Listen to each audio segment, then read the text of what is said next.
Assalamualaikum warahmatullahi wabarakatuh. Innal hamdalillah nahmaduhu wa nasta'inuhu wa nastaghfiruh wa na'udzu billahi min shururi anfusina wa min sayyiati a'malina. Man yahdihillahu fala mudilla lahu wa man yudlil fala hadiya lahu. Wa asyhadu an la ilaha illallah wahdahu la syarika lah wa asyhadu anna Muhammadan abduhu wa rasuluh. Qala Allah Ta'ala fi kitabihil karim, ya ayyuhalladzina amanu taqullaha haqqa tuqatih wa la tamutunna illa wa antum muslimun. Sebelumnya mohon ibu-ibu yang di belakang untuk tidak ribut ya. Saudaraku seiman, keselamatan adalah perkara yang tidak bisa dibandingkan dengan apapun juga. Al-Qurtubi berkata, la na'dilu bis-salamati syai'an. Kita tidak bisa menyamakan keselamatan dengan apapun juga.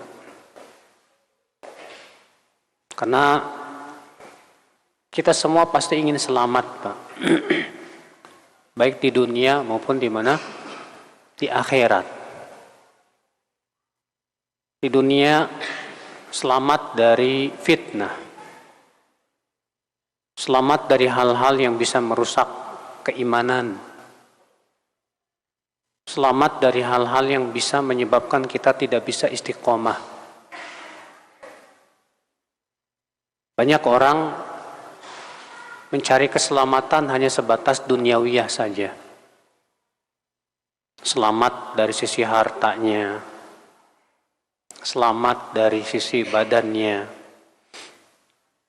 Keselamatan dunia yang sifatnya seperti ini, akhwal Islam, adalah perkara yang bisa kita katakan bukan tanda itu Allah merahmati seorang hamba. Tapi keselamatan yang hakiki di dunia ini adalah selamat dari fitnah. Kata Rasulullah SAW, tuba liman junnibal fitan. As-sa'id innama man junnibal fitan atau kama qala. Innama as-sa'id man junnibal fitan. Sesungguhnya orang yang bahagia, kata Rasulullah, yang hakikatnya orang yang bahagia itu siapa? Orang yang dijauhkan dari fitnah. Nabi mengatakan hakikat kebahagiaan itu ketika kita diselamatkan dari fitnah. Fitnah apa? Fitnah syubhat dan fitnah syahwat. Fitnah syubhat apa itu? Pemikiran-pemikiran yang menyesatkan, yang bisa merusak akidah dan keimanan. Fitnah syahwat apa itu? Fitnah yang berhubungan dengan 3 perkara: harta, tahta, dan wanita. Dan ini pasti berhubungan dengan syahwat. Saudaraku seiman, maka ketika kita diselamatkan oleh Allah dari fitnah yang bisa merusak agama kita dan keimanan kita, wallahi itu hakikat keselamatan. Kita juga berharap selamat di kubur kita dari azab kubur.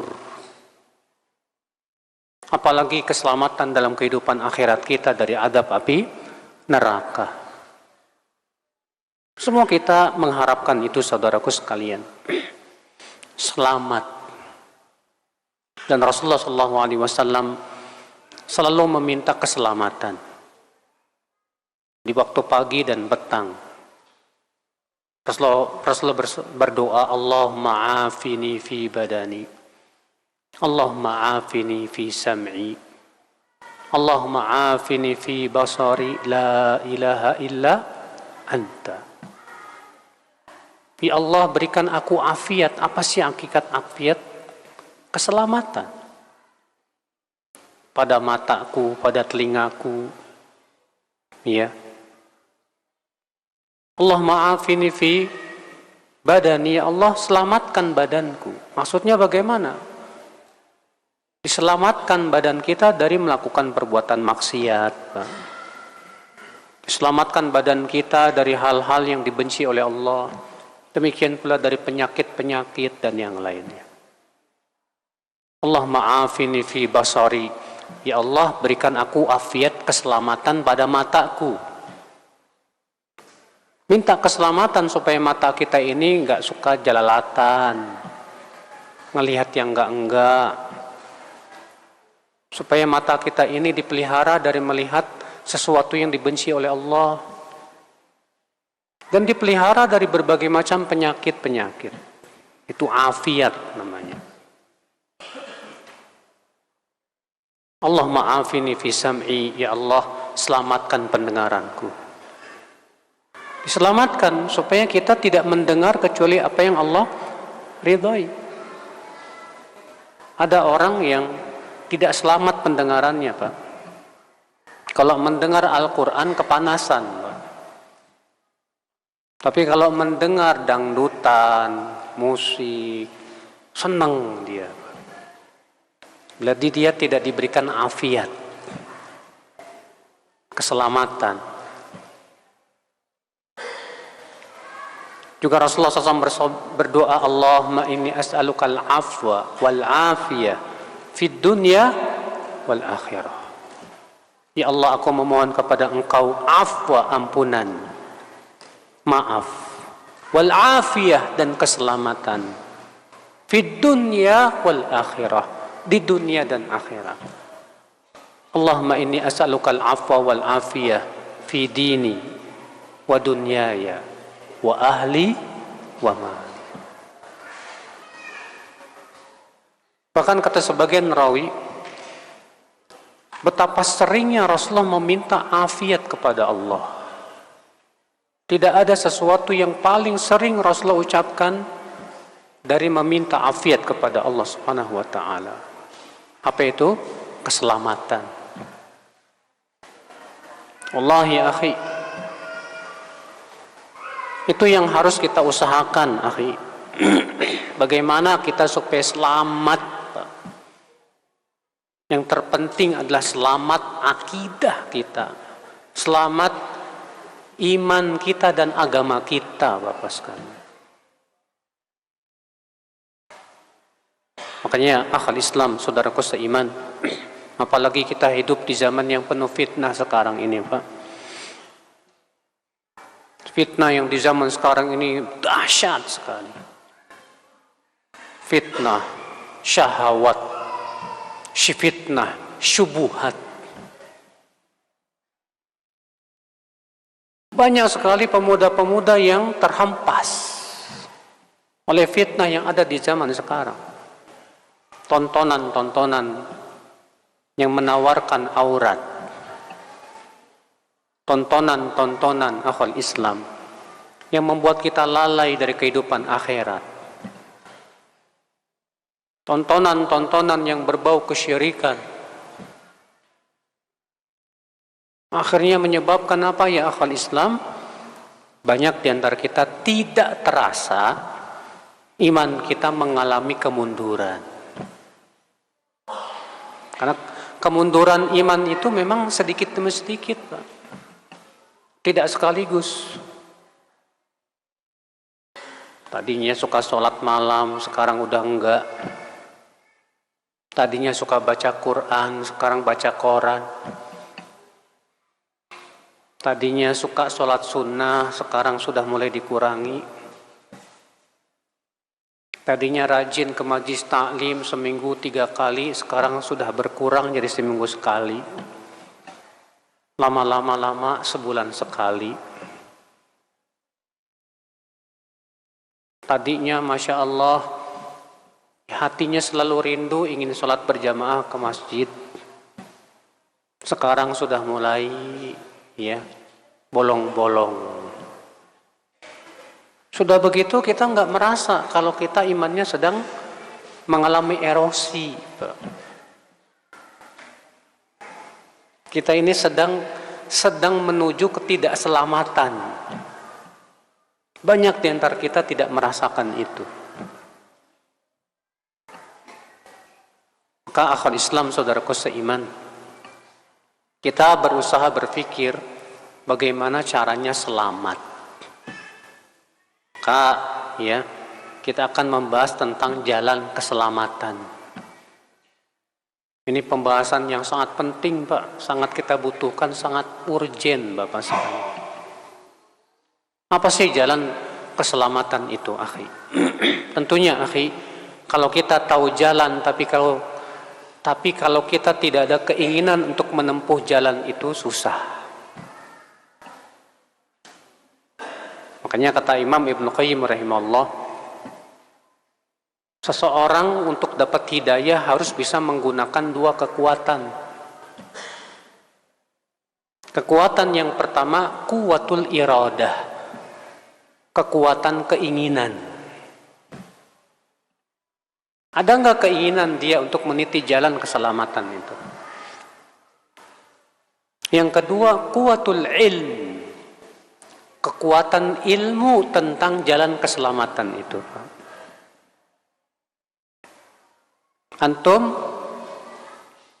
keinginan kuat untuk mengikuti jalan keselamatannya luar biasa, tapi nggak punya ilmu, nggak tahu jalan keselamatan itu seperti apa. Karena tidak ada kekuatan yang kedua ini, kekuatan ilmu, akibatnya dia jadi salah jalan. Atau ada kekuatan ilmu, tahu dia jalan keselamatan, tapi lemah quwwatul iradahnya, lemah keinginan untuk meniti jalan dan menempuhnya, Pak. Akhirnya apa yang terjadi, Pak? Tahu ini kebenaran, tahu ini keselamatan, tapi tidak selera. Dia lebih selera kepada syahwat dan hawa nafsu. Tersesat akhirnya. Makanya siapapun yang ingin mendapatkan jalan keselamatan, miliki dulu dua modal ini. Modal yang pertama tadi apa? Quwwatul iradah, kekuatan keinginan. Kita harus ada keinginan yang kuat untuk meniti jalan keselamatan itu. Niat yang kuat ini modal. Kalau antum tidak punya niat yang kuat dan cita-cita dan kesungguhan, sulit kita untuk bisa meniti jalan keselamatan. Setelah kita ada keinginan, yang kedua kita harus sempurnakan quwwatul ilm, kekuatan ilmu tentang jalan apa? Keselamatan. Bagaimana meraih kekuatan ilmu? Tentu semua kita sudah tahu. Itu kita wajib menuntut ilmu. Duduk di majlis ta'lim, mengkaji Al-Quran, mengkaji hadis Nabi Sallallahu Alaihi Wasallam. Maka siapapun ya akhwal Islam,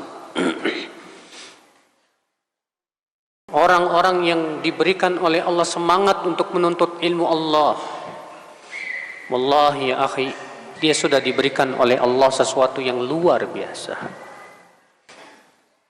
Rasulullah sallallahu alaihi wasallam bersabda, "Man yuridillahu bihi khairan yufaqihu fid din." Siapa yang Allah inginkan kebaikan untuk dia, maka Allah jadikan ia faqih dalam apa? Dalam ilmu dunia apa agama, Pak? Dalam ilmu agama. Bukan ilmu dunia, bukan. Nah, saudaraku seiman, jadi ini dasarnya. Bahwa jalan keselamatan pondasinya adalah dua perkara. Saya ulangi lagi. supaya terpatri di jiwa-jiwa kita. Yang pertama adalah kuwatul iradah, kekuatan keinginan untuk kita mau mencari keselamatan, kekuatan keinginan supaya kita bisa selamat. Harus seperti halnya antum ingin menyelamatkan diri kita sendiri ketika terjadi kebakaran. Kalau terjadi kebakaran, gimana caranya saya bisa selamat, Pak? Maka kita berpikir dan memutar otak kita supaya saya bisa selamat dari kebakaran ini. Api dunia kecil dibandingkan dengan api neraka. Api neraka jauh lebih panas dibandingkan api dunia. Maka kita harus sungguh-sungguh untuk menyelamatkan diri dari api neraka. Saudaraku seiman, rahimani wa rahimakumullahu jami'an. Jadi ini, akhi, tanpa ilmu kita tidak akan bisa mengetahui jalan keselamatan. Ilmu seperti apa? Tentu ilmu yang berdasarkan kitabullah dan sunnah Rasulullah sallallahu alaihi wasallam. Maka dari itulah, akhi, jalan keselamatan adalah mengikuti dua perkara ini. Rasulullah sabda, taraktu fikum al-amrain ma in tamassaktum bihima lan tadhillu. Aku tinggalkan untuk kalian dua perkara. Selama kalian berpegang kepada dua perkara ini, kalian tidak akan tersesat selama-lamanya. Apa dua perkara ini? Kitabullah wa sunnati, yaitu kitabullah dan sunnah Rasulullah sallallahu alaihi wasallam. Allah juga berfirman, wa'tasimu bihablillahi jami'a. Peganglah kuat-kuat tali Allah seluruhnya. Apa yang dimaksud dengan tali Allah? Sebagian ulama menafsirkan Al-Quran. Sebagian ulama menafsirkan Al-Islam. Sebagian ulama menafsirkan As-Sunnah. Dan ini pendapat-pendapat yang tidak saling bertabrakan. Hakikatnya hablullah, tali Allah itu Al-Quran dan Sunnah. Dan itulah hakikat Islam. Maka siapapun yang mencari keselamatan wajib berdasarkan Al-Quran dan Sunnah Rasulullah SAW. Siapa yang mencari keselamatan dari selain Al-Quran dan Sunnah, dijamin gak selamat, Pak. Antum mencari keselamatan dari filsafat Yunani, gak mungkin. Antum mencari keselamatan dari pemikiran orang-orang barat yang notabene sesat, tak mungkin bisa. Antum mencari keselamatan dari pemikiran-pemikiran manusia, gak bisa. Wallahi ya akhi, jalan keselamatan itu yang berasal dari Al-Quran dan hadis dan sunnah Rasulullah sallallahu alaihi wasallam. Dalam Al-Quran terdapat bimbingan dan hidayah. Allah berfirman, ya ayuhan nas, dalam surat Yunus, ya ayuhan nas, qad ja'atkum maw'idhatum min rabbikum wa shifaa'un lima fis sudur wa hudaw wa rahmatul lil mu'minin. Hai manusia, telah datang kepada kalian mau'idhah, peringatan dari Rabb kalian, wa shifaa'un lima fis sudur, dan obat terhadap penyakit-penyakit hati, wahuda dan hidayah, warahmah dan rahmat untuk kaum mukminin. Allah berfirman, dzalikal kitabu la raiba fi hudan lil muttaqin. Itulah Al-Quran yang tidak ada padanya keraguan, sebagai hidayah untuk orang-orang yang bertakwa. Siapapun yang ingin mencari keselamatan ya akhal Islam, pelajari Al-Quran, baca kitabullah, tadabburi Al-Quran. Allah sudah memudahkan Al-Quran untuk kita pelajari. Allah berfirman, وَلَقَدْ يَسَّرْنَا الْقُرْآنَ لِلذِّكْرِ فَهَلْ مِن مُدَّكِرٍ. Sungguh kami telah mudahkan Al-Quran untuk diingat, untuk dipelajari, untuk dikaji. Maka adakah orang yang mau ingat? Allah berfirman, أَفَلَا يَتَدَبَّرُونَ الْقُرْآنَ أَمْ عَلَى قُلُوبٍ أَقْفَالُهَا. Tidakkah mereka mentadaburi Al-Quran, ataukah hati mereka telah terkunci mati? Allah ya akhi. Namun inilah Pak, kekuatan semangat dan keinginan mentadaburi Al-Quran lemah sekali.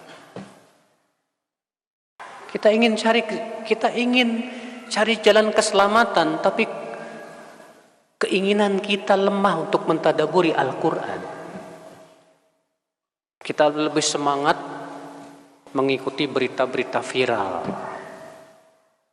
Apalagi sekarang mau pemilu nih Pak. Semangat ya ngikutin berita-berita tentang capres, cawapres. Sementara semangat untuk tadabbur Quran lemah sekali. Baca Quran, baru baca 1 lembar aja udah, lama banget ya Allah. Bagaimana kita akan selamat akal Islam? Kalau kita ternyata kuatul iradahnya seperti itu, kekuatan keinginannya seperti itu. Banyak di antara kita ya lebih sibuk. Coba kita semua introspeksi termasuk saya ya. Kalau buka media sosial di HP, rata-rata kita lebih asyik kajiannya atau obrolannya, Pak. Rata-rata di antara kita lebih asyik dengan obrolan ngalor ngidul, bercanda, cekakak, cekikik, iya kan? Lihat saja status Facebook teman-teman. Jarang yang isinya qala Allah, qala Rasul. Isinya apa? Update status sesuatu yang sifatnya terkadang tidak ada manfaatnya. Dan seringnya seperti itu. Allah ya akhul Islam, subhanallah. Ini kita lihat, ternyata selama ini kuatul iradah, kekuatan keinginan kita menuju jalan keselamatan sebetulnya masih lemah sekali. Masih lemah sekali. Berapa banyak hadis yang sudah kita kaji dan kita pelajari. Ada di antara antum yang sudah menyelesaikan kitab Riyadhus Shalihin? Ada di antara antum yang sudah menyelesaikan kitab Arba'in Nawawiyah?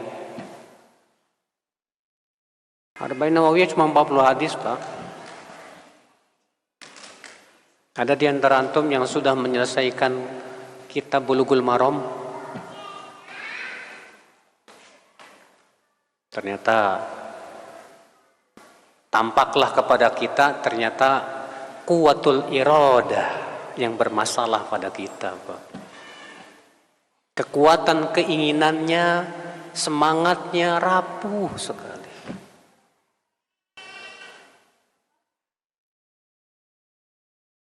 Kalau ikut tablik akbar, insya Allah sih banyak yang semangat, Pak. Kalau tablik akbar ramai, masya Allah yang hadir. Pas kajian yang sifatnya rutin, ada malas. Apalagi kalau tablik akbar, ustadznya ustadz yang wah, masya Allah, ramai sampai ribuan yang hadir. Pas kajian yang sifatnya rutin, kitab pendalaman, ya, saya udah tua,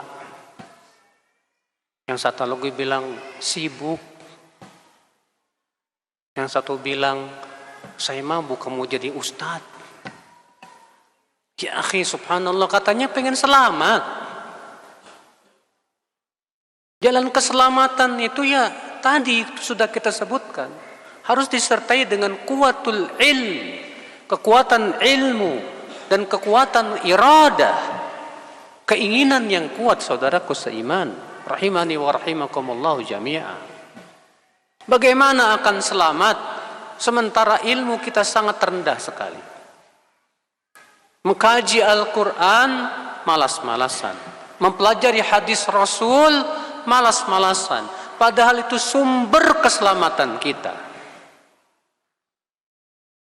Sumber keselamatan kita ada pada Al-Quran dan hadis Nabi Sallallahu Alaihi Wasallam.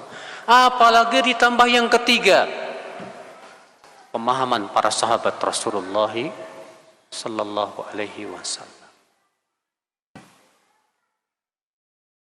Ini akhul Islam, saudaraku seiman.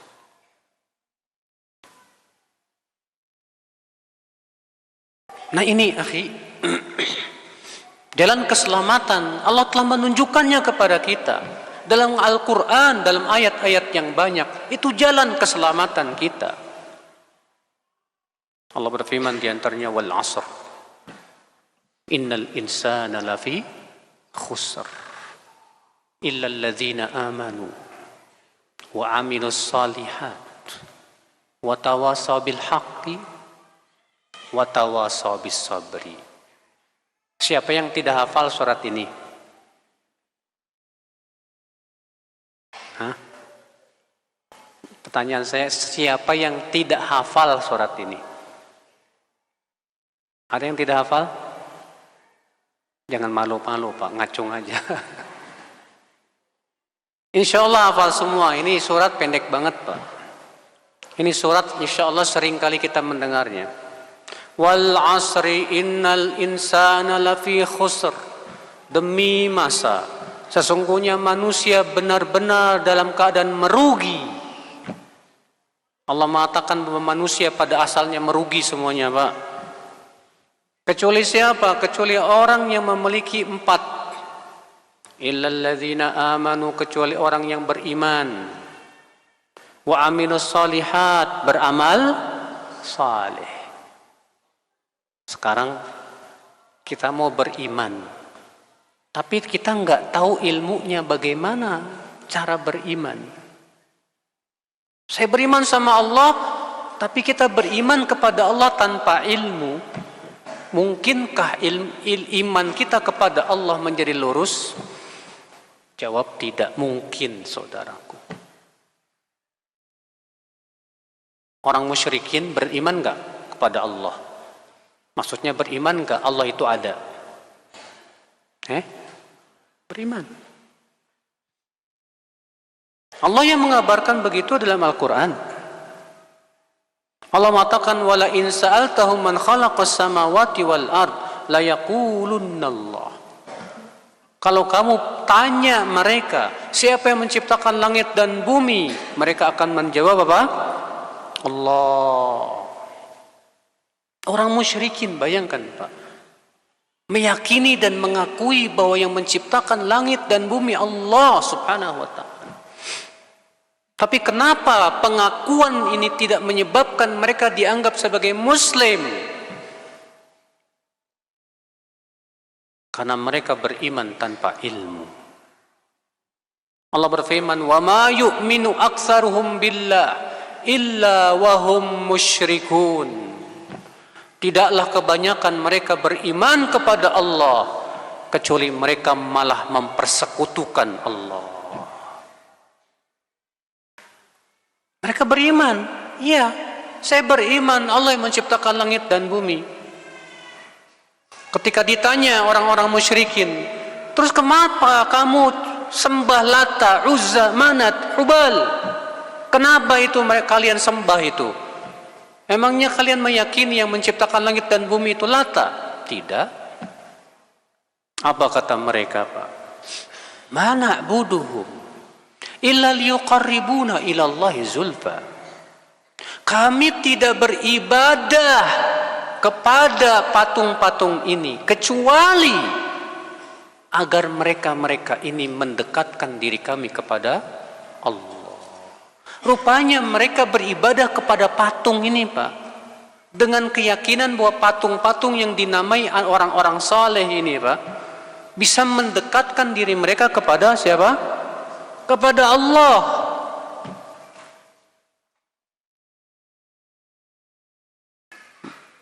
Mereka kira ini boleh-boleh saja. Maka datanglah Rasulullah SAW mengingatkan bahwa justru itu kesyirikan. Kewajiban kalian adalah ibadah hanya kepada Allah. Tinggalkan patung-patung itu.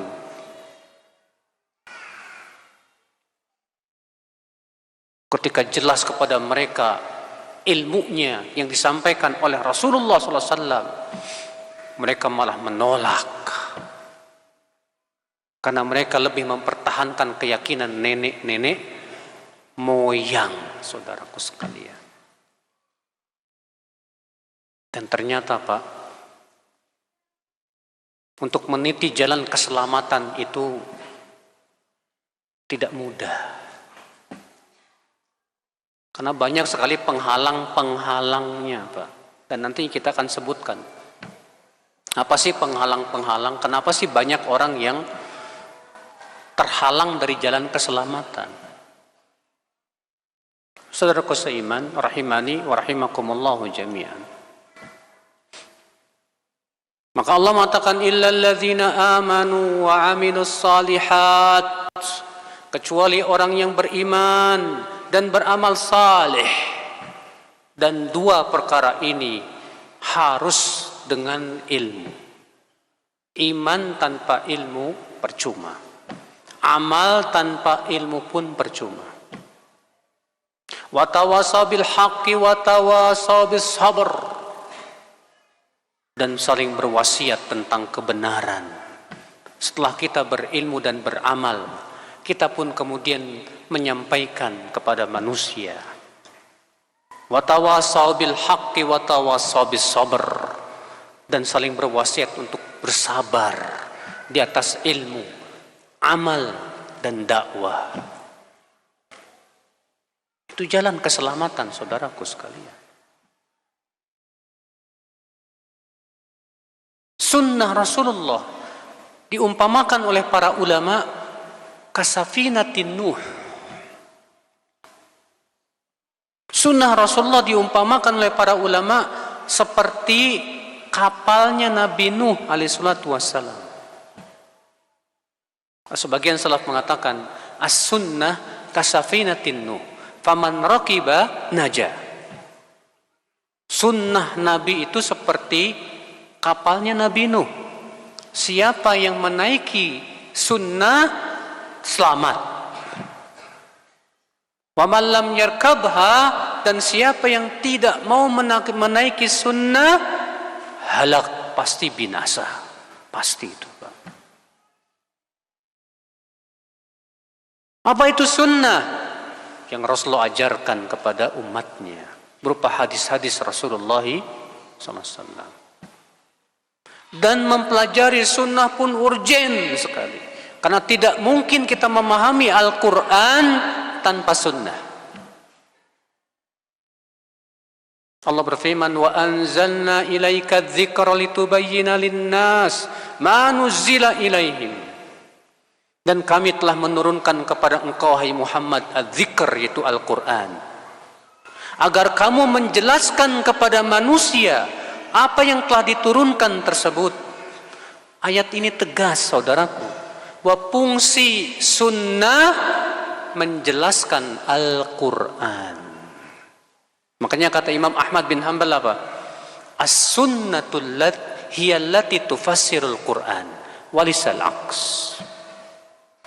Sunnahlah yang menafsirkan Al-Quran dan tidak sebaliknya. Makanya orang yang paling paham tentang sunnah, otomatis dia yang paling paham tentang Al-Quran. Umar bin Khattab berkata,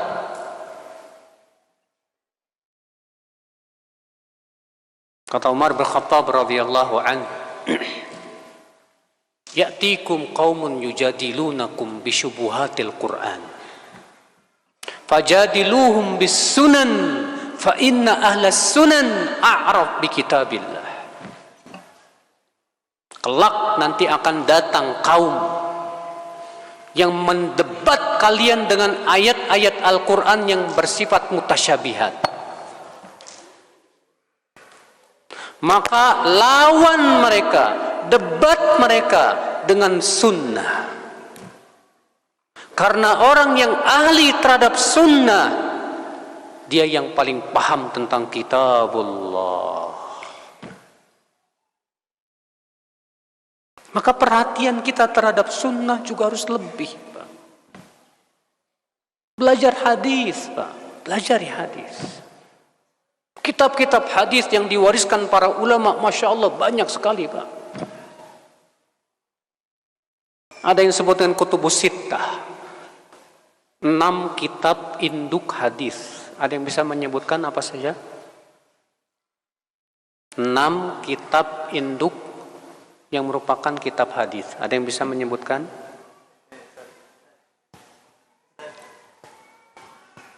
Silakan. Bismillah. Sahih Al-Bukhari, Sahih Muslim, Sunan Abu Daud, Tirmizi, Musnad Imam Ahmad, dan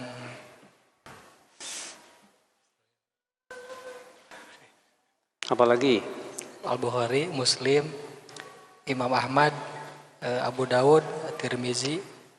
Kutubus Sittah itu Bukhari, Muslim, Abu Daud, Tirmizi, Nasai, dan Ibnu Majah. Ini 6. Kalau disebutkan kitab yang 7, maksudnya ditambah satu lagi Musnad Imam Ahmad. Kenapa yang menjadi perhatian para ulama itu 6 kitab ini, Pak? Bukhari, Muslim, Abu Daud, Tirmizi, Nasai, dan Ibnu. Karena 6 kitab ini mengandung kebanyakan hadis-hadis Rasulullah SAW sudah ada pada kitab tersebut.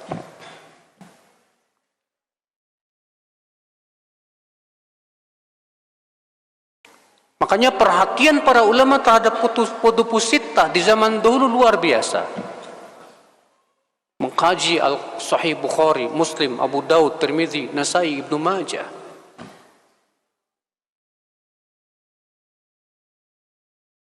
Tapi di zaman sekarang, Pak, keinginan untuk mengkaji hadis itu lemah, Bapak sekalian. Kita belajar Riyadhus Shalihin nggak habis-habis. Kita belajar Bulughul Maram nggak selesai-selesai. Belum lagi ke Sahih Bukhari, Sahih Muslim, Abu Daud, Tirmidzi, dan Nasai, dan Ibnu Majah. Masih banyak nih ilmu-ilmu yang belum kita kuasai, Pak. Kenapa sih kita ini tidak mau belajar? Bukan tidak mau, tapi banyak penghalangnya di zaman sekarang, Mas. Di antara penghalangnya ya tadi, Pak, sibuk dengan media sosial. Waktu kita dengan media sosial itu lebih banyak, Masya Allah, waktunya. Belum YouTube-nya, belum TikTok-nya, belum WhatsApp-nya, belum Twitter-nya, belum Instagram-nya. WhatsApp aja ada berapa grup? Mungkin antum misalnya di antara antum di WhatsApp ada 30 grup. 30-nya antum bacain hatu-hatu, Masya Allah. Itu aja udah habis berapa jam?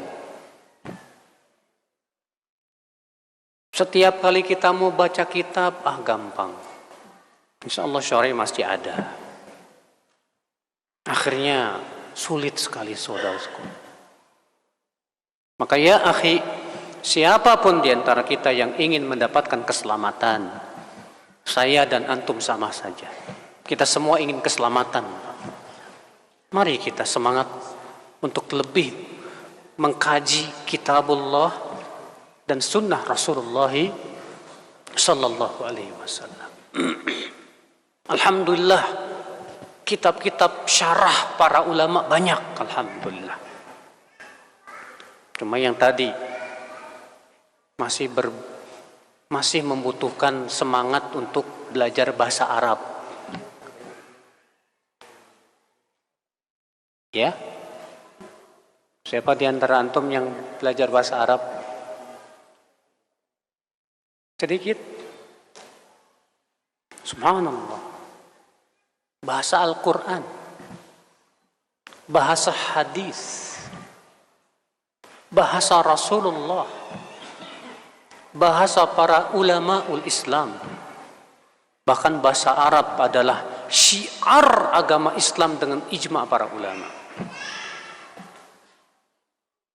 Syiar Islam tuh bahasa Arab, Pak. Tapi kita lebih semangat belajar bahasa Inggris. Kalau ngomong Inggris cacisus cesos. Ya. Kalau ngomong Arab maklum, Pak. La ilaha illallah. Kenapa? Di mana umat Islam? Di mana kita yang ingin mencari jalan keselamatan? Di mana semangat kita akal Islam? Wallahi akal Islam, saudaraku seiman. Nah ini akhi, ya. Yang pertama, siapapun yang ingin mencari jalan keselamatan, hendaklah ia berusaha untuk terus mengkaji Al-Quran dan hadis. Wallahi, Allah menjamin, Pak, siapapun orang yang sibuk dengan mengkaji Al-Quran dan hadis tidak akan kafir selama-lamanya. Allah berfirman dalam surat Ali Imran ayat 101. Allah berfirman, a'udzubillahi minasyaitonir rajim, wa kaifa takfuruna wa antum tutla 'alaikum ayatullahi wa fiikum rasuluh. Bagaimana kalian akan menjadi kafir, kata Allah, sementara kalian dibacakan terus-menerus Al-Quran, kitabullah, dan pada diri kalian ada Rasulnya. Rasulullah sudah wafat, ada sunnahnya. Al-Imam Ibnu Katsir ketika menafsirkan ayat ini, apa kata beliau? Wa kaifa takfurun, ay annal kufra ba'idun ankum. Artinya kekafiran jauh dari kalian. Kapan? Wa antum tutla alaikum ayatullah.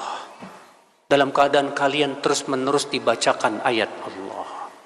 Tutla di sini fi'il mudhari mabni lil majhul. Ya. Apa manfaatnya Allah menyebutkan di situ dengan fi'il mudhari bukan fi'il madhi, Pak? Allah mengatakan wa antum tutla. Maksudnya kata para ulama yufidul istimrariyah, yaitu terus menerus, bukan cuma sekali dua kali, tapi terus menerus. Karena fi'il mudhari itu yufidul istimrar, menunjukkan kepada apa? Terus menerus diantaranya. Kalian terus menerus dibacakan kitabullah, terus dibacakan kitabullah, qala Allah, qala Rasul, qala Allah, qala Rasul, wa fiikum rasuluh, dan pada kalian ada Rasulnya. Rasulullah sudah meninggal, ada sunnahnya. Maka saat kita disibukkan dengan mempelajari Al-Quran dan sunnah, Allah menjamin kita tidak akan kafir. Kita akan jauh dari kekafiran.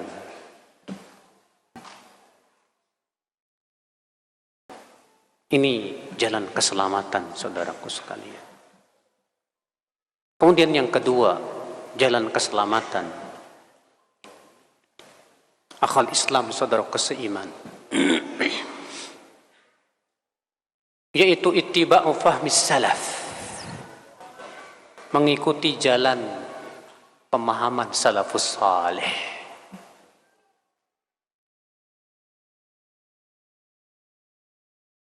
Semua kelompok Islam pasti mengaku mereka berdasarkan Al-Quran dan Sunnah?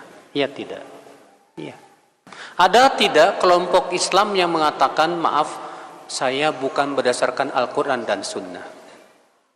Siapa yang mengatakan seperti ini bisa murtad dari agama Islam. Semua kelompok Islam dengan berbagai macam perbedaan akidahnya dan pemikirannya, semua sepakat bahwa mereka dasarnya Al-Quran dan hadis. Tapi kok bisa berbeda? Bisa berbeda akidahnya dan pemahamannya. Kenapa itu, Pak? Ini pernah ditanyakan oleh Umar bin Khattab kepada seorang sahabat Nabi yang bernama Abdullah bin Abbas.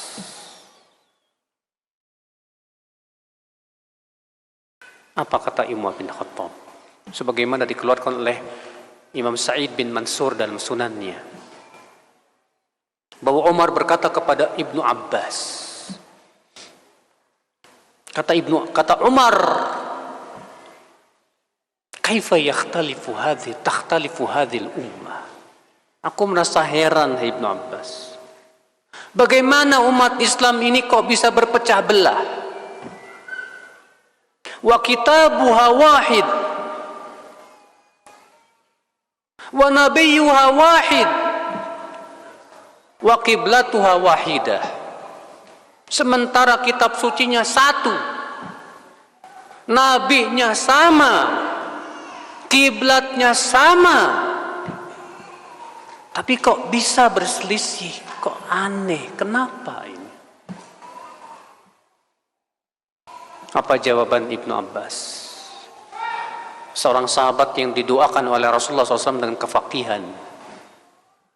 Ya Amiral Mu'minin, innal Qur'ana unzila alaina faqara'nahu wa 'alimna aina nazal. Hai Amiral Mu'minin, Al-Quran itu turun kepada kita,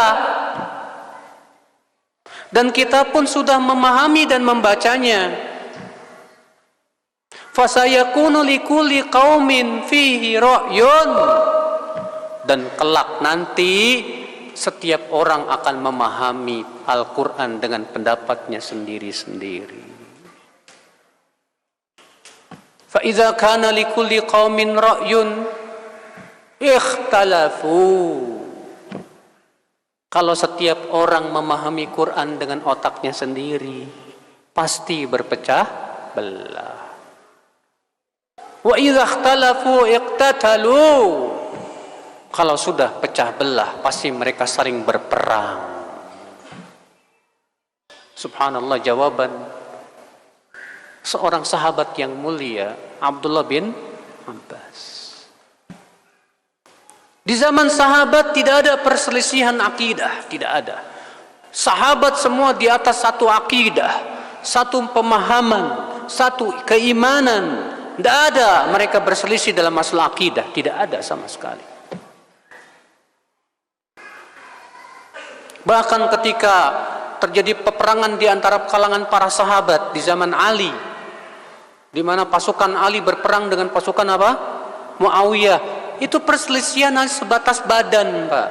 Sementara akidah dan keimanan tidak sama sekali. Mereka tidak berpecah belah dalam agama. Berbeda dengan di zaman sekarang. Setiap kelompok punya pemahaman sendiri, punya akidah sendiri. Dan Rasulullah memang sudah mengabarkan, Pak, akan munculnya perpecahan dalam tubuh umat Islam. Nabi bersabda, satakhtalifu ummati ala 73 firqah. Umatku akan berpecah belah menjadi berapa? 73 golongan. Yang selamat berapa, Pak?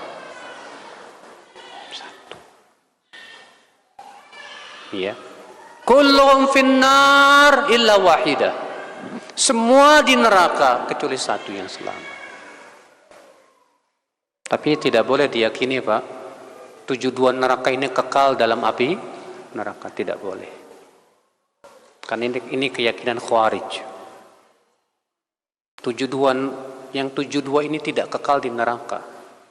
Siapapun yang mati di atas la ilaha illallah pasti masuk surga.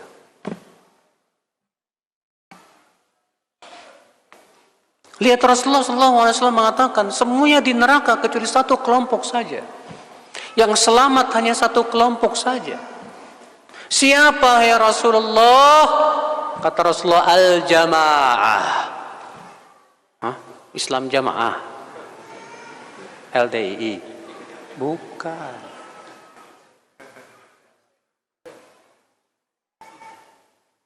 Ditanya lagi Rasulullah, siapa yang dimaksud dengan al-jamaah? Kata Rasulullah, ma ana alaihil yawma wa ashabi. Yang aku dan para sahabatku di atasnya pada hari ini. Itulah mereka yang selamat, yang mengikuti Rasulullah dan para sahabatnya. Naam. Cuman sebagian orang, Pak, salah paham terhadap hakikat pemahaman sahabat. Sebagian orang berkata begini, kalau kita ngikutin sahabat, berarti kita haji jangan naik pesawat dong. Karena di zaman sahabat nggak ada pesawat, udah naik onta aja sono. Kalau kita ngikutin sahabat, berarti jangan naik mobil dong. Itu kan nggak ada mobil di zaman sahabat. Kalau kita ikut sahabat, berarti jangan pakai HP dong. Jangan pakai kacamata. Itu kan nggak ada zaman sahabat. Kita katakan, Mas, ente nggak paham tentang hakikat pemahaman para salafus saleh. Para sahabat orang yang paling paham tentang din, agama.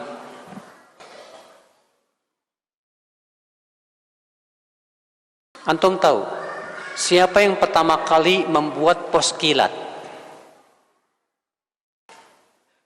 Pos kilat, siapa yang pertama kali membuatnya? Bukan orang barat, Pak. Umar bin Khattab yang pertama kali membuatnya. Umar membuat pos-pos setiap 3 mil. Setiap posnya diisi kuda-kuda yang dikuruskan supaya bisa berlari dengan apa? Kencang. Maka kemudian satu kuda lari ke pos berikutnya dengan sekuat tenaga. Sampai 3 mil diganti kuda yang baru, lari lagi terus. Ini tidak ada di zaman Rasulullah SAW. Dan para sahabat pun tidak mengingkarinya. Berarti ini memberikan kepada kita pemahaman. Para sahabat punya manhaj dalam memahami din. Bahwa masalah dunia halal. Silakan Anda berkarya dalam masalah dunia. Selama itu manfaat, silakan. Pesawat, mobil, HP tidak bertabrakan dengan manhaj salaf. Justru sejalan dengan apa? Manhaj salaf. Karena mereka sudah memberikan kepada kita kaidah-kaidah yang agung dalam memahami din. Ternyata umat tidak jumud. Bukankah Umar pengikut Rasulullah? Sangat kuat berpegang kepada Rasulullah. Kenapa di zaman Umar tidak mengatakan, kalau kita ikut Rasulullah, nggak usah bikin-bikin kayak ginian? Wallahi akhul Islam. Di zaman keemasan umat Islam, Pak, para ahli-ahli yang berhasil membuat teknologi yang sangat canggih. Ilmu kedokteran, ilmu kimia, ilmu fisika, ilmu matematika. Sebetulnya yang pertama kali menemukannya umat Islam semuanya. Antum tahu aljabar? Orang Islam itu aljabar. Ya. Akhul Islam, saudaraku seiman. Berbagai macam penemuan ilmiah di zaman dahulu banyak sekali, Pak. Bahkan dulu pernah ditemukan mereka membuat jam air. Jam air. Nggak ada zaman sekarang jam air, Mas. Tapi mereka bisa membuatnya, sebuah teknologi yang canggih.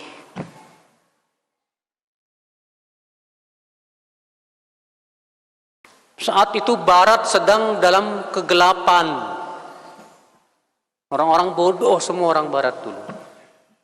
Sementara umat Islam saat itu berada dalam keemasannya, Pak. Berbagai macam teknologi, penemuan-penemuan mutakhir ditemukan oleh para ahli di umat Islam. Tidak ada satupun di antara mereka, kalau kita ngikutin sahabat nggak boleh bikin itu. Karena mereka paham betul tentang hakikat manhaj salaf. Ibn Taimiyah yang paling kuat mengikuti manhaj salaf, tapi beliau ahli dalam kimia, fisika. Pembicaraan beliau tentang fisika banyak, Pak, dalam kitab-kitab beliau. Ibnu Qayyim rahimahullah seorang ahli tabib, ahli kedokteran. Banyak sekali berbicara tentang apa? Kedokteran. Kalau antum baca kitab Zadul Ma'ad di jilid 3, beliau bicara tentang khasiat-khasiat makanan. Ya. Disebutkan aruz nasi. Ya. Dia dingin atau panas. Panasnya tingkat berapa, dinginnya tingkat berapa. Khasiatnya apa saja, dijelaskan secara detail seperti itu. Di zaman Ibnu Qayyim. Padahal Ibnu Qayyim dalam kitab-kitabnya menjelaskan wajibnya mengikuti pemahaman para sahabat Rasulullah SAW. Tidak ada yang bilang kalau kamu ngikutin sahabat, gak usah tuh kayak gituan. Karena gak ada di zaman sahabat. Kita katakan, ya akhi, para ulama itu cerdas, sedangkan ente balul. Ya. Gak faham tentang hakikat manhaj salaf. Manhaj salaf sudah jelas kepada kita. Kaidah-kaidahnya dalam memahami Al-Quran dan hadis, mereka pemahaman yang paling selamat. Antum tahu berapa banyak pendapat Umar bin Khattab yang disetujui langsung oleh Allah Rabbul Alamin? Pendapat Umar langsung disetujui oleh Allah Subhanahu wa taala. Ya. Kata Al-Hafidz Ibnu Hajar, ada 15 ayat yang turun menyetujui pendapat Umar. Allahu Akbar. Di antaranya ayat hijab. Ayat hijab turun karena atas usulan Umar bin Khattab. Di antaranya ayat yang menyuruh sholat di belakang makom Ibrahim. Turun atas usulan Umar bin Khattab. Di antaranya larangan menyolatkan orang-orang munafik. Turun atas usulan Umar bin Khattab. Dan banyak lagi ayat yang lain, Pak, subhanallah. Pendapatnya Umar disetujui langsung oleh Allah. Allah saja setuju. Dia memuji. Sampai Rasulullah memuji Umar bin Khattab. Sampai Rasulullah memimpikan Umar bin Khattab. Rasulullah bermimpi, kata Rasulullah, ra'aitu ka'anni ashrabul laban. Aku bermimpi, aku minum susu. Hatta wajadtu raita tahta azfari. Sampai-sampai aku mendapatkan rasa kenyangnya itu di bawah kuku-kukuku. Fa'ataitul fadlah Umar bin Khattab. Lalu aku berikan sisa susu itu kepada Umar bin Khattab. Apa kata para sahabat? Apa ta'wilnya ya Rasulullah? Kata Rasulullah, ilmu. Subhanallah. Ilmu Umar. Akhi, tidakkah kita merasa tenang kepada orang yang pendapatnya langsung disetujui oleh Allah Rabbul Alamin? Sampai Allah turunkan ayat untuk menyetujui pendapatnya. Ayat itu dibaca sepanjang zaman sampai akhir zaman. Yang menunjukkan akan keilmuan yang sangat luar biasa. Antum nggak merasa tenang dengan pemahaman Umar bin Khattab. Allah dan Rasulnya saja memuji. Kemudian kita lebih tenang kepada pendapat fulan wa allan di masa-masa terakhir lah ya akhi. Fulan dan allan di masa-masa terakhir, siapa yang menyetujuinya? Umar langsung disetujui oleh Allah. Subhanallah akhal Islam. Pemahaman para sahabat dipuji oleh Rasulullah sallallahu alaihi wasallam. Terutama dua orang ini, Abu Bakar dan Umar. Iya. Ada seorang datang kepada Rasulullah, ya Rasulullah, bila engkau meninggal, kepada siapa aku harus bertanya? Kepada siapa aku harus kembali? Apa kata Rasulullah? Kembalilah kepada Abu Bakar dan Umar. Rasulullah bersabda, iqtadu billadaini min ba'di, ikuti dua orang setelahku nanti, Abi Bakrin wa Umar, Abu Bakar dan Umar.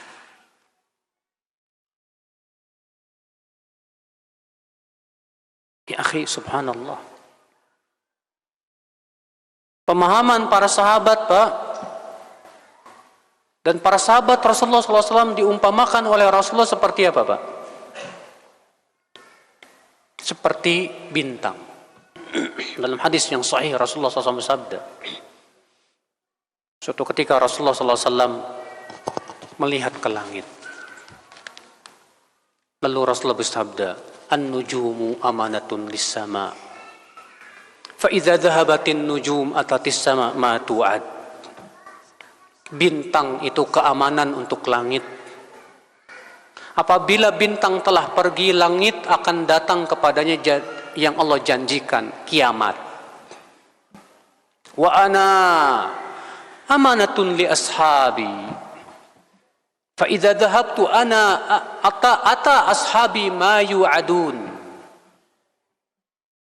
Aku, kata Rasulullah, keamanan untuk para sahabatku.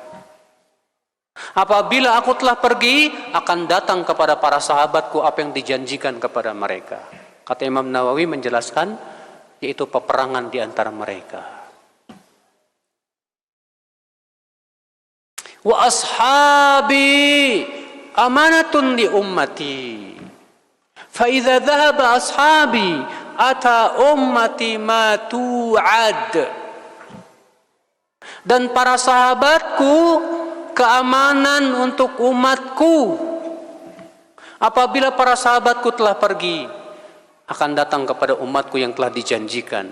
Kata Imam Nawawi, itu munculnya fitnah dan pemikiran-pemikiran yang sesat. Lihat, Rasulullah mengatakan para sahabatku keamanan untuk siapa? Umatku, Pak. Berarti selama umat Islam berpegang kepada pemahaman para sahabat, aman, selamat biiznillah. Dan selama kita tidak mau menjadikan para sahabat sebagai apa? Sebagai rujukan kita, Pak, dalam pemahaman Al-Quran dan hadis, wallahi nggak aman kita, Pak, nggak aman.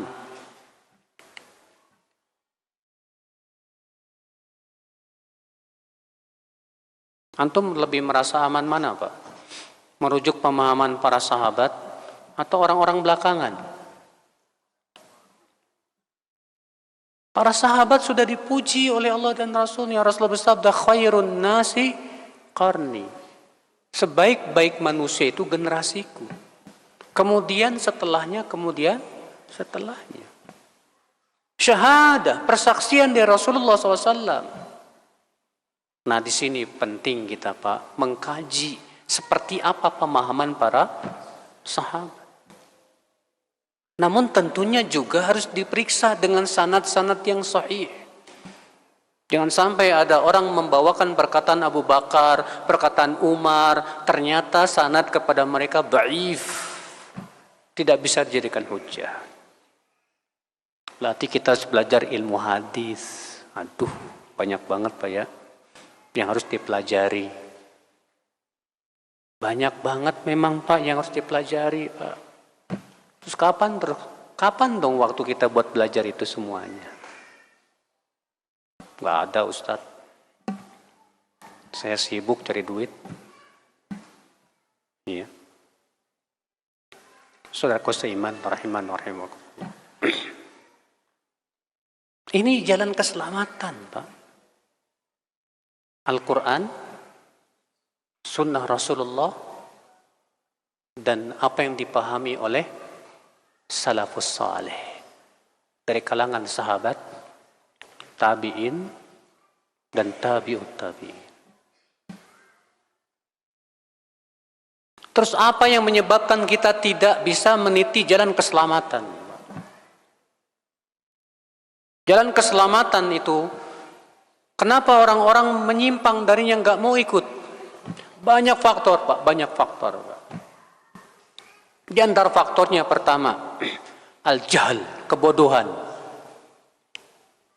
Bodoh tentang Al-Quran dan hadis. Dan bodoh tentang tata cara memahami Al-Quran dan hadis. Ada orang yang bodoh sama sekali tentang Al-Quran dan hadis. Ada juga yang tahu tentang Al-Quran dan hadis, tahu dalilnya, tapi cara memahaminya nggak paham. Tata cara beristidlal dengannya juga nggak paham. Akhirnya salah dalam memahami hadis. Kayak orang LDII Pak, yang berhujah dengan hadis. Man mata walaysa alaihi imam, mata mitatan jahiliyah. Siapa yang meninggal dalam keadaan tidak punya imam, matinya bangke jahiliyah. Lalu kata mereka apa? Kalau situ tidak mau baiat sama imam saya, situ matinya bangke jahiliyah, alias kafir. Mana ikhwan yang bekas LDI di sini? Benar nggak hadisnya? Itu yang dibawakan kan? Benar. Itu beliau bekas Ustadz LDI itu Pak. Alhamdulillah udah sadar. Iya. Itu yang selalu dibawakan. Saya pernah didatengin oleh salah satu yang mirip LDI juga di Cilengsi. Ya, pecahannya mungkin. Namanya Jamaah Muslimin. Dia bawa diktat ke saya, isinya dalil-dalil tentang wajibnya baiat. Saya terima, hadisnya sahih semua, sahih. Saya bilang, hadisnya sahih, tapi pertanyaannya adalah, ini baiat kepada siapa Mas? Apa kata mereka? Hadis itu menjelaskan baiat masuk padanya kalau kita bikin imam. Kata saya, pemahaman yang salah. Loh kok salah? Salahnya dari sisi apa? Karena hadis saling menjelaskan satu sama lainnya. Dan harus kita lihat bagaimana praktek salafus saleh dan para ulama setelahnya. Dalam hadis yang lain Rasulullah bersabda, "Man kharaja 'ala sultani shibran, famata famitatun jahiliyah." Siapa yang keluar dari ketaatan kepada sultan penguasa sejengkal saja, lalu ia meninggal, maka matinya bangkai jahiliyah. Rasulullah tegas di situ, yang dimaksud dengan imam di sini sultan penguasa. Disebut sultan kalau punya daerah kekuasaan. Ente numpang di Indonesia Mas, nggak punya daerah kekuasaan ente. Sedangkan syarat imam, sultan, punya daerah kekuasaan, punya kemampuan untuk menjalankan siasat syariah. Mereka enggak. Mana ada para sahabat yang bikin-bikin imam lalu dibaiat? Tidak ada. Mana pada para tabi'in, para tabi'ut tabi'in dan para ulama setelahnya yang bikin-bikin kelompok imam lalu baiat? Enggak ada, enggak ada sama sekali. Lihat para sahabat ketika ada dua khalifah di zaman Abdullah bin Umar bin Khattab. Yang satu berada di Hijaz dipimpin oleh Abdullah bin Zubair, dan yang satu lagi di Syam dipimpin oleh Abdul Malik bin Marwan. Dan terjadi peperangan antara dua kelompok ini. Abdullah bin Umar tidak mau membaiat dua-duanya. Kata Abdullah bin Umar, aku akan baiat setelah terlihat siapa yang menang. Setelah Abdul Malik bin Marwan menang dan berhasil membunuh Abdullah bin Zubair, barulah Ibnu Umar membawa keluarganya datang kepada Abdul Malik bin Marwan dan membaiatnya. Tidak ada Ibnu Umar bikin kelompok sendiri, udahlah itu berantem terus, kita bikin sendiri aja, baiat. Makanya Al-Muhanna ketika berkata kepada Imam Ahmad bin Hanbal, apa kata Al-Muhanna kepada Imam Ahmad? Ya Aba Abdillah, bagaimana dengan hadis man mata walaysa alaihi imam mata mitatan jahiliyah? Siapa yang meninggal dalam keadaan tidak punya imam, matinya bangkai jahiliyah. Apa kata Imam Ahmad? Atadrimal imam? Tahukah kamu siapa imam yang dimaksud dalam hadis itu? Huwa an yaqula kullu muslim hadza imam. Itu setiap muslim mengakui itu imam. Bukan cuma satu kelompok, Mas.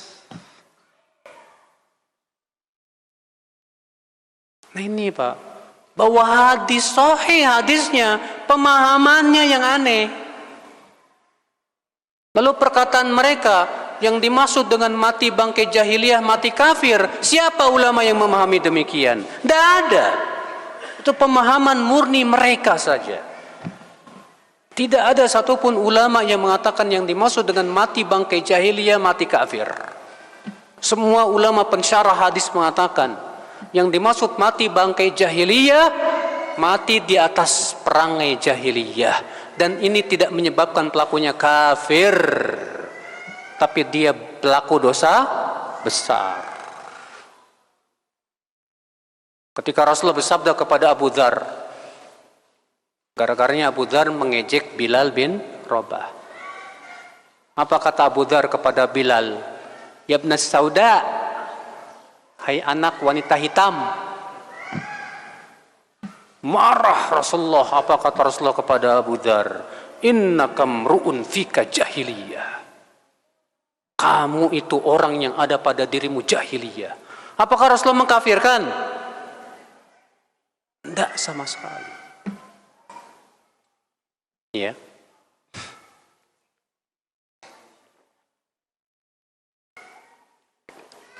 Nah ini saudaraku, bahaya Pak.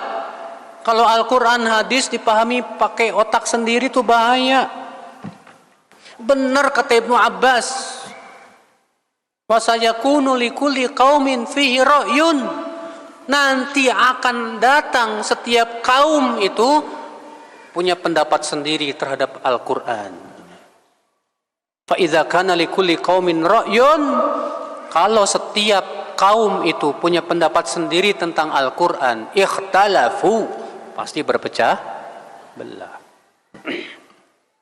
Hadisnya sahih, tapi pemahamannya belum tentu sahih. Saudaraku seiman, rahimani wa rahimakumullah jami'an. Nah ini akhi, maka ini sebab yang pertama, jahal, kebodohan. Bodoh terhadap Al-Quran dan hadis, bodoh juga terhadap cara memahami Al-Quran dan hadis. Makanya penting Pak, ketika kita mempelajari Al-Quran dan hadis, kita penting bagaimana syarah para ulama terhadap hadis tersebut. Rujuk kitab-kitab mereka. Mereka membawakan perkataan para sahabat, para tabi'in, para ulama.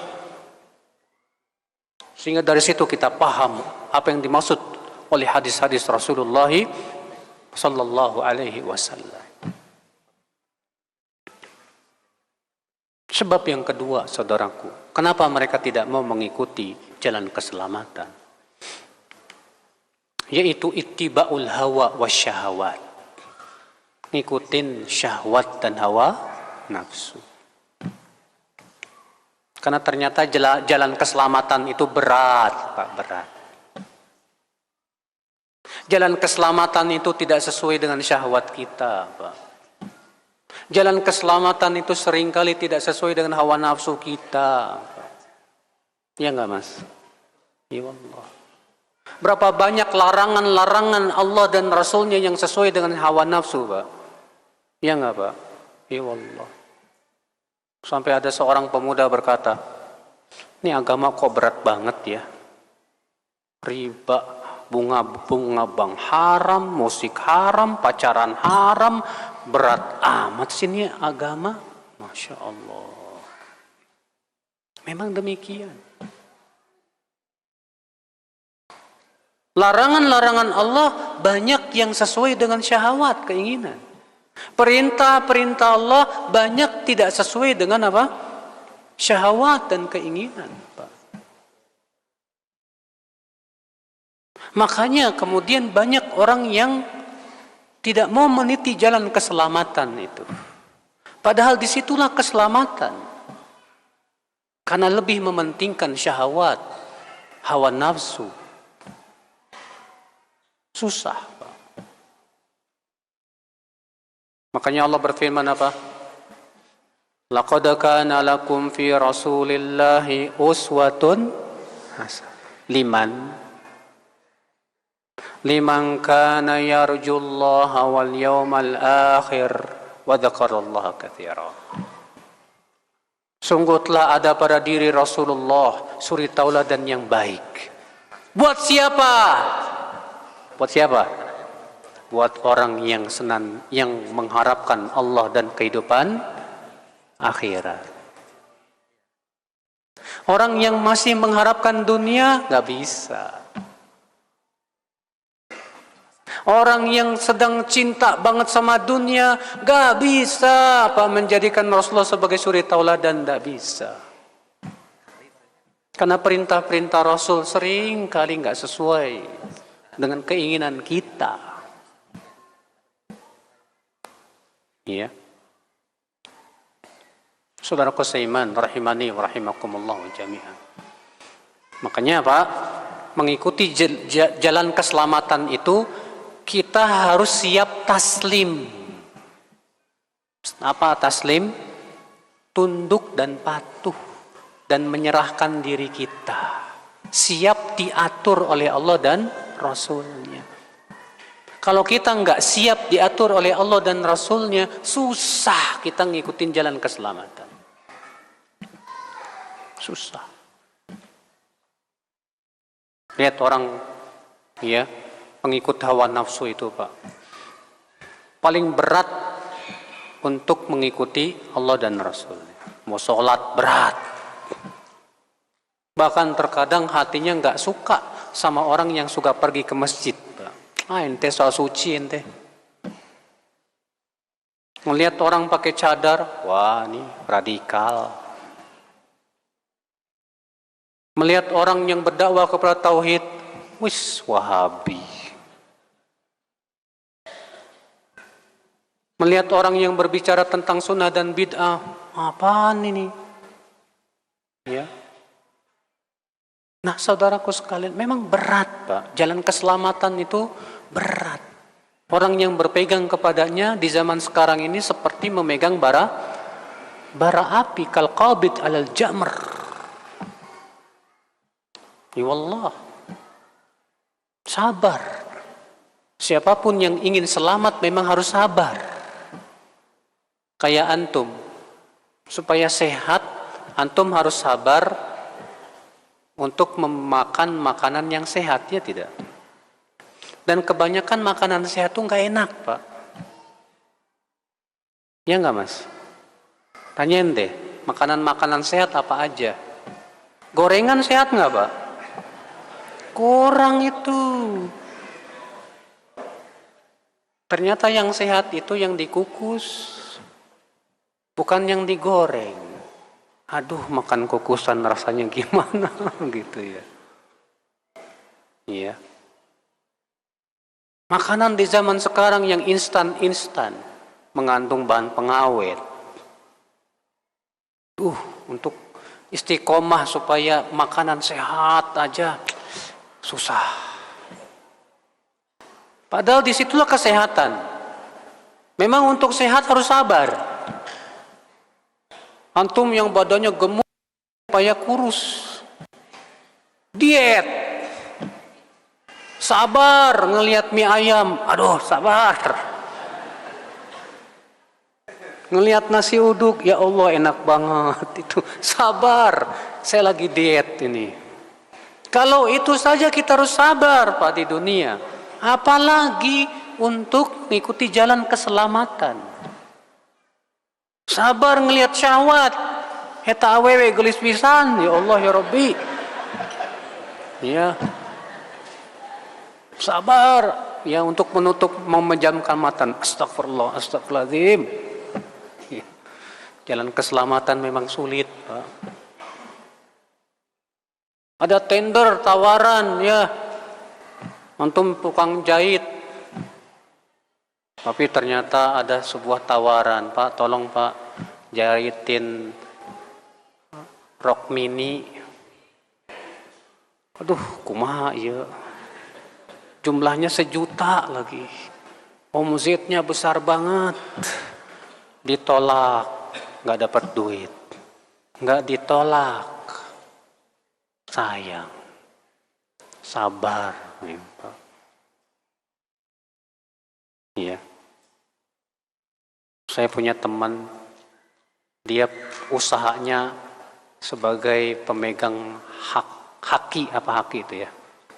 Hak intelektual. Dia pernah menolak, Pak, perusahaan arak terbesar di dunia.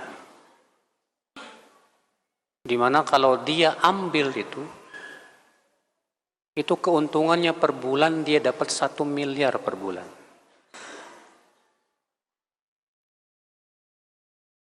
Dia telepon ke saya, Ustadz, saya lagi galau. Kalau kenapa, Pak? Ini ada tawaran yang sangat menggiurkan, Ustaz. Masalahnya kalau saya terima, saya bisa dapat 1 bulannya 1 miliar, Ustaz. Tapi masalahnya ini arak, Ustaz. Pak, kok galau sih? Tawakal sama Allah. Jangan ngelihat fulus duit. Wallahi keselamatan agama kamu segala-galanya. Kalau antum tinggalkan itu karena Allah, jangan khawatir. Allah insya Allah ganti dengan yang lebih baik. Makanya dia kuatkan, Pak, dia tinggalkan itu, Pak. Subhanallah, datang perusahaan-perusahaan lain yang ternyata produknya halal. Diganti oleh Allah dengan yang lebih baik. Dan omzetnya bisa 2 miliar per bulan. Alhamdulillah. Ya. Tapi memang butuh kesabaran. Memang jalan keselamatan itu berat, Pak. Tapi insya Allah Allah berikan kepada kita yang sabar apa? Kemudahan demi kemudahan. Kalau kita memang benar-benar tawakal kepada Allah dan yakin siapapun yang kuat sabar memegang jalan keselamatan, Allah pasti bela. Allah nggak mungkin sia-siakan kita, Pak. Nggak mungkin. Allah berfirman, wa may yattaqillah yaj'al lahu makhraja. Barang siapa yang bertakwa kepada Allah, Allah akan jadikan untuk dia jalan keluar. Nggak usah khawatir.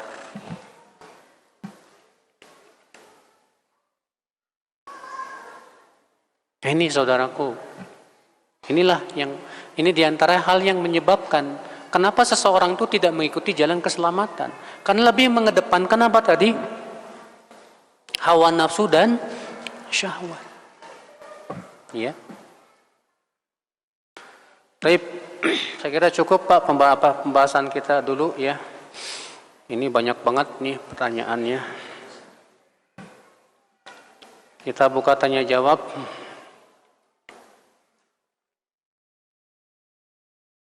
Bila sudah muncul futur, bagaimana agar iman itu naik lagi?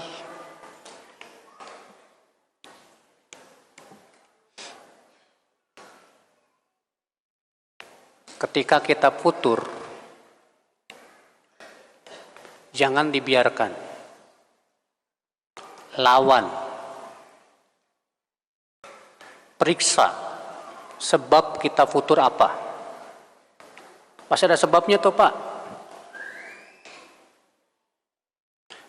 Futur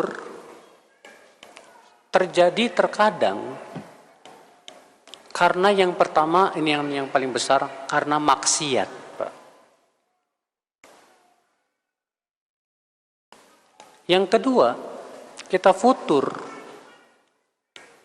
karena kita disibukkan oleh dunia. Dan kita sedang mengharapkan dunia yang besar. Akibatnya kita agak futur dalam amalan saleh dan kebaikan. Makanya kita penting periksa kenapa ini saya futur. Saya tadinya rajin baca Quran, sekarang futur. Kenapa ini? Biasanya Pak, kalau kita sudah tidak lagi merasa asyik dengan ibadah, dengan baca Quran, ataupun sholat, biasanya ada yang lebih asyik dari itu. Biasanya ada yang lebih asyik di hati kita dari itu. Wah, pantas Ustadz. Saya sekarang lagi asyik main game rupanya Ustadz. Oh, pantesan. Pantesan Pak, kalau antum lebih asyik main game, baca Quran gak bakalan asyik lagi. Benar. Makanya keasyikan kita ibadah bisa rusak total ketika kita lebih asyik dengan urusan dunia kita. Ya. Asyik dengan tontonan YouTube. Asyik dengan hobi kita yang baru. Keasyikan ini sering kali menyebabkan keasyikan ibadah kita berkurang. Yang kedua, coba lihat siapa teman-teman kamu. Karena teman-teman pun juga bisa menjadi faktor kamu futur. Kalau ternyata teman-teman kita bukan teman-teman yang soleh, ternyata teman kita kurang soleh, pantesan antum futur. Enggak Ustaz, teman-teman saya soleh-soleh semua, berarti antumnya yang kurang soleh.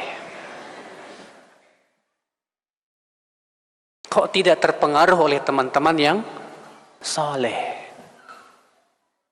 Ada masalah di dalam diri antum. Ibnu Taimiyah rahimahullah beliau memberikan kepada kita sebuah faidah. Beliau bercerita, apabila kita berat melakukan sebuah ketaatan, banyak-banyak istighfar. Banyak istighfar. Dan saya merasakan sendiri dan saya mempraktekannya sendiri. Kalau kita lagi berat mau melakukan ketaatan ini, biasanya akibat dosa itu Pak. Langsung kita istighfar, astagfirullah, tubu ilaih, rabbighfirli wa tub alayya innaka antat tawwabur rahim. Terus istighfar kepada Allah. Itu tiba-tiba Allah berikan kepada kita apa? Kekuatan. Biiznillah. Ya.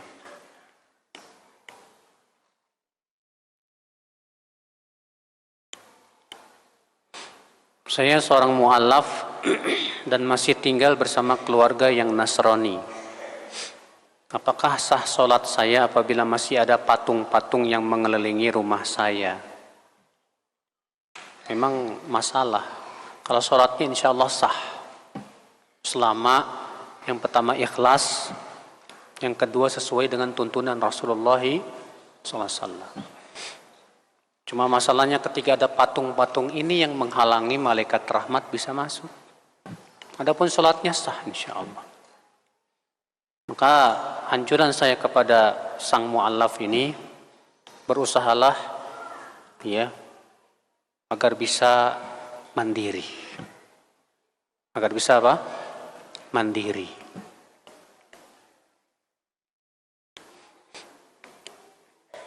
Bagaimana dan orang tua yang mengharapkan keberkahan ilmu dari memondokkan anaknya, namun dirinya tidak terlalu ada usaha untuk mendapatkan sendiri keberkahan tersebut. Ini seperti lilin, ingin menerangi orang lain tapi dirinya sendiri terbakar. Saya pengen anak saya pinter, mudah-mudahan barokah. Saya nggak pinter juga nggak apa-apa. Kan lucu, Pak.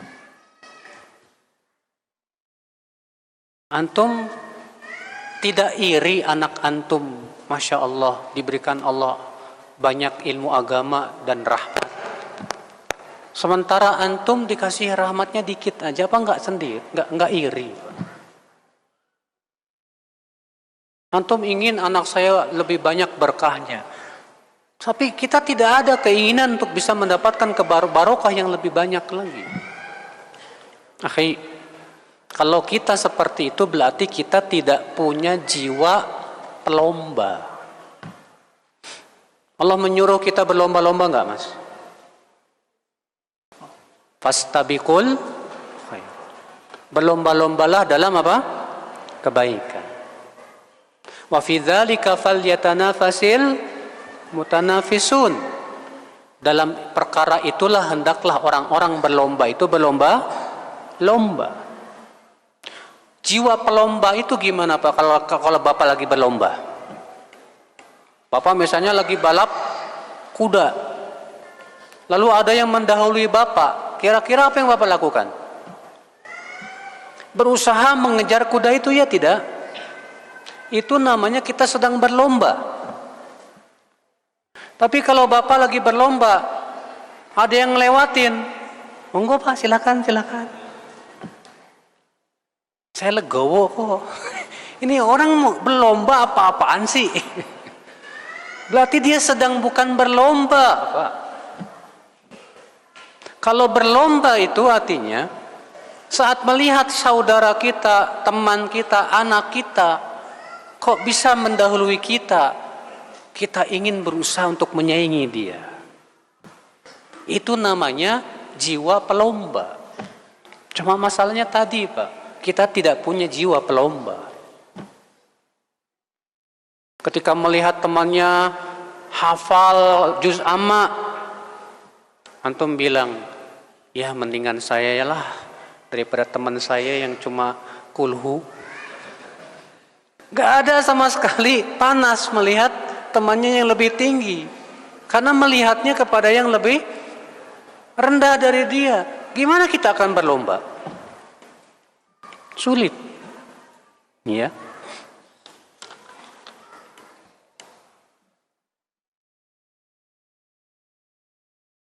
Saya mau menanyakan tentang takdir. Banyak orang yang menafsirkan, misalkan ada orang yang dipenjara, dia bilang ini adalah takdir Allah, terkesan menyalahkan Allah. Begitu pula apabila ada orang yang belum mendapatkan hidayah, lalu ia berkata ini takdir Allah. Akhi, berhujah dengan takdir dalam masalah maksiat itu adalah perbuatan iblis. Iblis berkata, "Fabima aghwaytani la'aqudanna lahum siratakal mustaqim." Ya Allah, karena engkau telah menyesatkan aku, Aku akan halangi hambamu dari jalanmu yang lurus. Lihat, iblis harusnya mikir gimana caranya dapat hidayah. Dia malah menyalahkan Allah. Karena engkau telah menyesatkan aku ya Allah. Memang betul Allah yang menyesatkan iblis. Tapi Allah tidak mungkin menyesatkan tanpa ada alasan.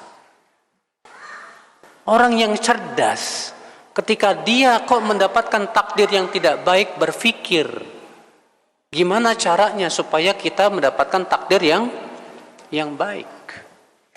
Ketika kita berbuat maksiat, orang yang beriman Pak langsung taubat, minta ampun kepada Allah. Ini enggak. Ketika berbuat maksiat malah bilang apa? Udah takdir gimana lagi? Tapi enggak mau taubat. Ini akalnya didengkul, Pak.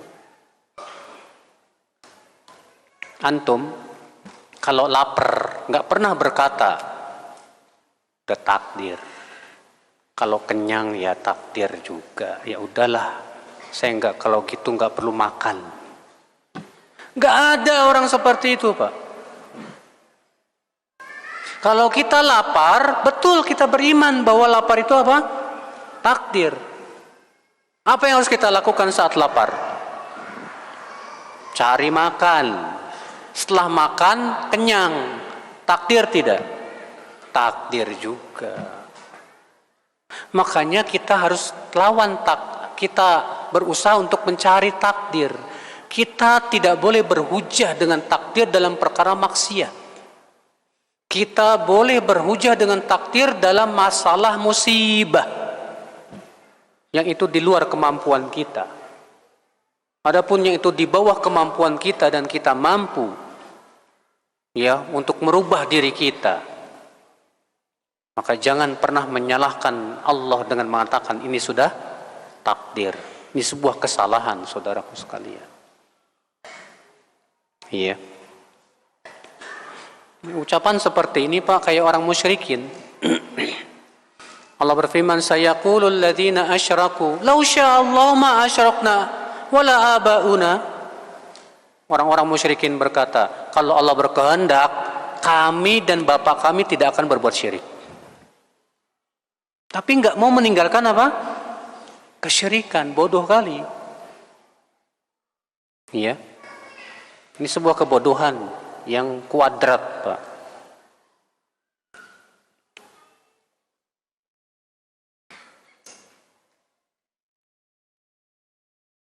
Kalau ada orang ngaku Islam tapi nggak pernah sholat, nggak pernah puasa Ramadan, kira-kira ini masih Muslim nggak ya?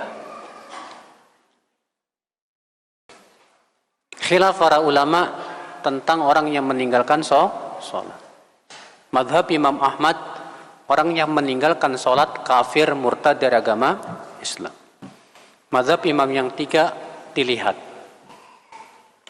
Kalau dia meninggalkannya karena mengingkari kewajiban sholat, karena mengingkari kewajiban puasa, maka murtad dari agama Islam. Tapi kalau dia meninggalkan sholat karena malas, tapi dia meyakini bahwa itu wajib, dan dia yakin bahwa dirinya berdosa, maka madhab jumhur mengatakan dia belum kafir. Maka kita tanya orang yang nggak sholat ini, kamu yakin nggak sholat wajib? Wajib sih, tapi males. Maka menurut pendapat jumhur orang ini belum dikafirkan. Tapi kalau dia mengatakan, kamu wajib, yakin nggak sholat itu wajib? Maka ini murtad dari agama Islam. Tapi ditegakkan dulu hujah, Pak. Barangkali dia orang bodoh, nggak paham. Iya.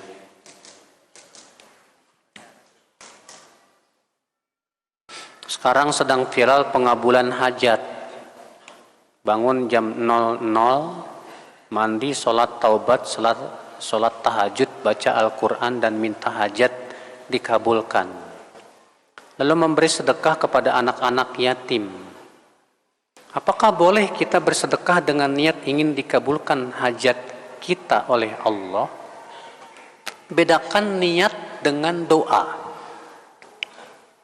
Niat itu artinya motivasi kita sedekah, motivasi kita untuk sholat. Karena siapa dan karena apa? Adapun doa, minta hajat, boleh, nggak masalah. Ya.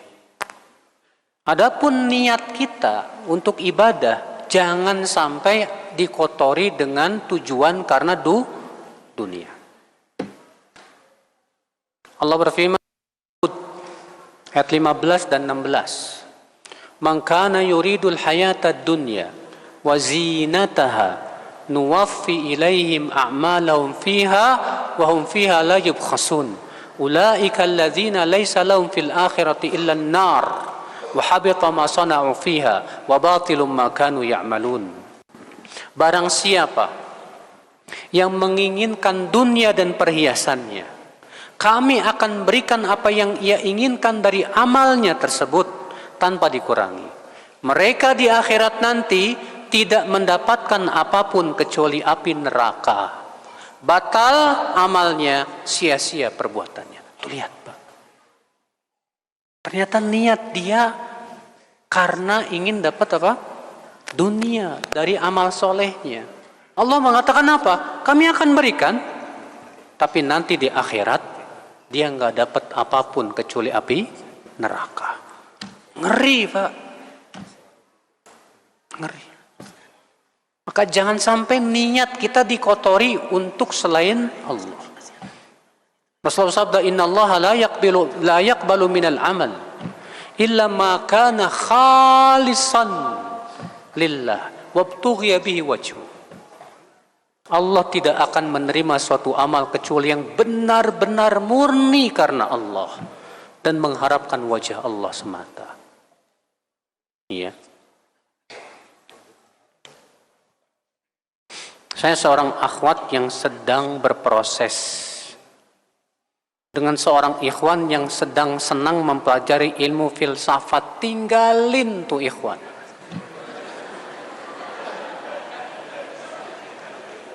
Seluruh ulama sepakat, Pak, haramnya belajar ilmu filsafat. Imam Syafi'i paling keras dalam masalah ilmu kalam.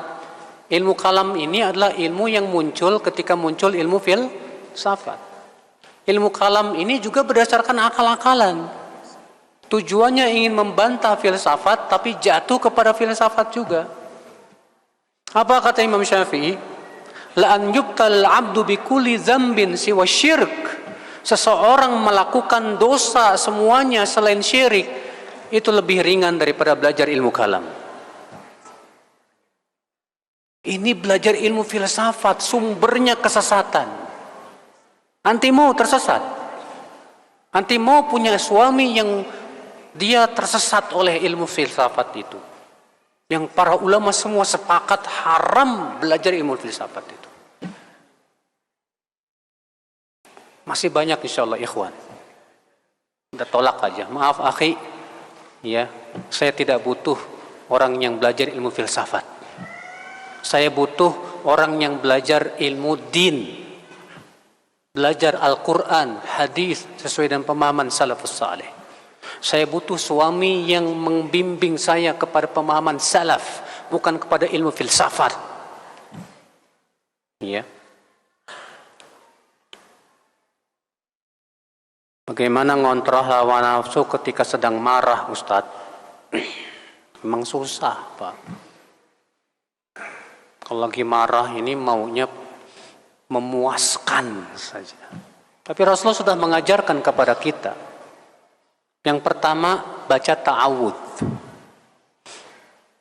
Ada dua orang yang sedang berantem. Sampai salah satunya marah sangat sampai merah wajahnya. Apa kata Rasulullah? Inni la a'lam kalimatan law qalaha la dhahaba anhu ma yajid. Aku tahu sebuah kalimat kalau dia ucapkan akan hilang kemarahannya, yaitu a'udzubillahi minasyaitonir rajim. Jadi ketika kita marah, ucapkan ini, a'udzubillahi minasyaitonirrajim. Yang kedua, kata Ibnu Qayyim, ubah sikap. Yang tadinya berdiri, duduk. Duduk enggak bisa juga berbaring. Yang ketiga, kata Ibnu Qayyim, berwudu. Karena marah itu api, maka dipadamkan dengan air wudu. Kalau bisa setelah wudu langsung sholat, Pak. Itu langsung cas, biiznillah. Berpikir baik-baik, apa manfaatnya saya marah-marah? Bukankah Rasulullah memberikan janji yang besar bagi orang yang menahan amarah? Rasulullah bersabda, la taghdab falakal jannah.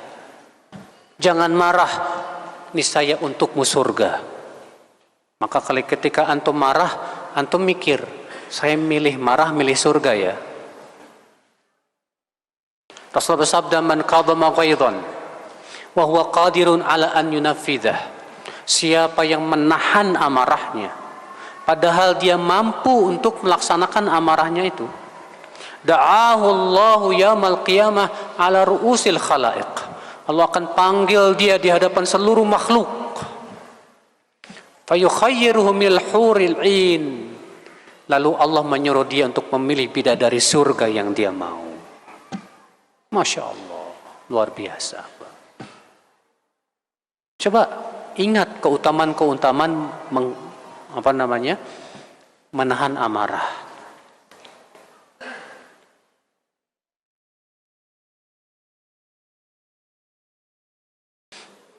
Dalam Al-Quran surat Yunus yang artinya, dan tidak seorang pun akan beriman kecuali dengan izin Allah, dan Allah akan menimpakan adab kepada orang-orang yang tidak mengerti. Yunus ayat 100. Bentar ya.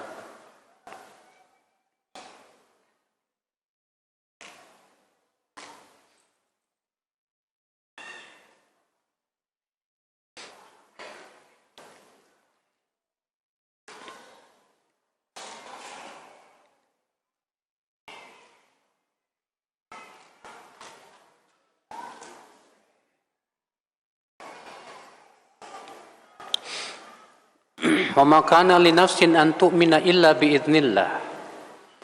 Dan tidaklah jiwa beriman kecuali semua dengan izin Allah. Wa yaj'alur rijsa 'alal ladzina la ya'qilun. Dan Allah menjadikan adab dan kehinaan atas orang-orang yang tidak mengerti. Maksudnya, kata para ulama, la ya'qiluna amrahu wa nahyah. Tidak mau menggunakan akal pikirannya untuk memahami perintah dan larangan-larangan Allah. Otaknya, Pak, cuma mikirin dunia toh. Otaknya cuma mikirin AWW aja. Otaknya cuma dipikirin buat apa? Kuliner aja. Gak mau berusaha untuk memahami apa? Perintah Allah, larangan Allah. Padahal dia mampu, otaknya encer. Bisa. Ya.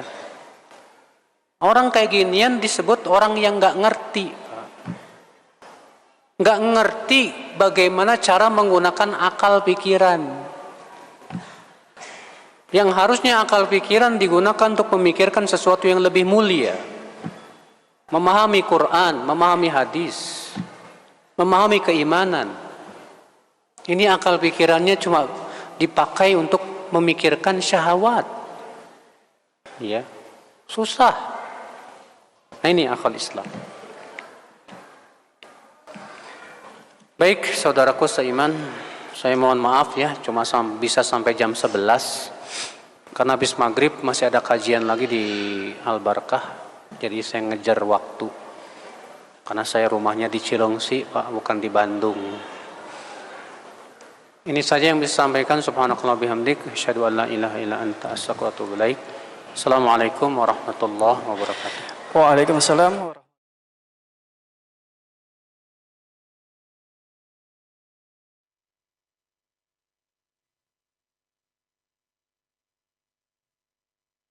Subscribe channel Marhaban TV. Ikuti akun sosial media Marhaban TV, siaran Telegram, grup WhatsApp. Yuk berdakwah bersama kami, dukung operasional dakwah dan sosial kami, raih pahala jariah yang terus mengalir sampai hari kiamat. Jazakumullahu khairan.